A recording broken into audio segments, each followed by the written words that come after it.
Hello friends, good evening. চলে এলাম আবারও তোমাদের সঙ্গে একটা ছোট্ট ভিডিও শেয়ার করতে।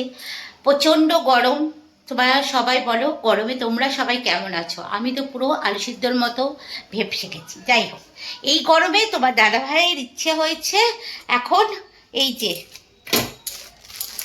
পাউরুটি, মানে বুঝতে পারছো, পাউরুটি চপ খাবি, তার জন্য পাউরুটি নিয়ে আসা হয়েছে আর কর্নফ্লাওয়ার নিয়ে এলেন উনি।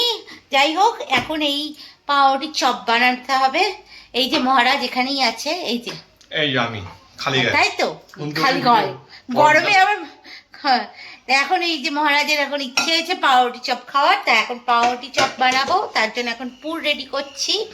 তারপর তোমাদেরকে পুরোটাই দেখাবো কি করে পাউরুটি চপটা রেডি মানে করবো। তো এখানে আলু সিদ্ধ মাখা হয়ে গেছে, চলো তোমাদেরকে দেখিয়ে দিই। পাউরুটি চপের পুরের জন্য এখানে আলু সিদ্ধ মাখা হয়ে গেছে, কাঁচা পেঁয়াজ, কাঁচা লঙ্কা সব দিয়ে ভালো করে আলু সিদ্ধটাকে চটকে মেখেছি আলুটাকে। এবার আমি এর মধ্যে একটুখানি হলুদও দিয়েছি আর একটু চাট মশলাও দিয়েছি। এবার এই পুরটা বানাবো। এই যে কড়াইয়ের মধ্যে তেল দিয়ে দিলাম। তো এবার এই আলুর পুরটা ভালো করে তেলের মধ্যে নেড়ে নেব। আর রং বেরঙের কাঁচা লঙ্কা, লাল, সবুজ, আহা বেশ ঝাল ঝাল করে বানাবো, বুঝেছো? তার জন্য অনেক কটাই কাঁচা লঙ্কা দিয়েছি। পুরটা রেডি করে নিই, চলো। তো আমার পুর রেডি হয়ে গেছে, এইবার চলো বানিয়ে ফেলি হচ্ছে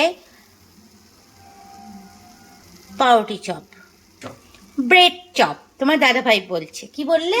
ব্রেড চপ। Bread chop. তাহলে চলো ব্রেড চপ বানিয়ে ফেলি।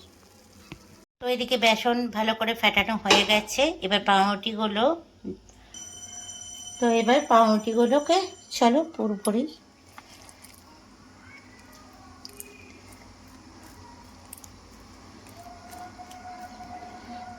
এইভাবে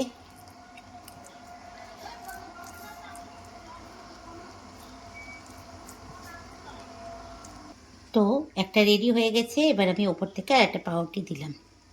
এবার এটাকে আমি চাকতে করে এইভাবে কেটে নেব।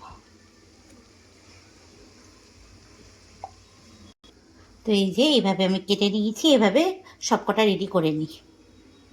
তো এদিকে তেল বসিয়ে দিয়েছি আর এইবার তেলটা ভালো মতো গরম হয়ে গেলে একটা একটা করে ভাজবো। তো গরমে কে কে এরকম খাবার খেতে ভালোবাসো আমাকে কমেন্টস করে জানাবে।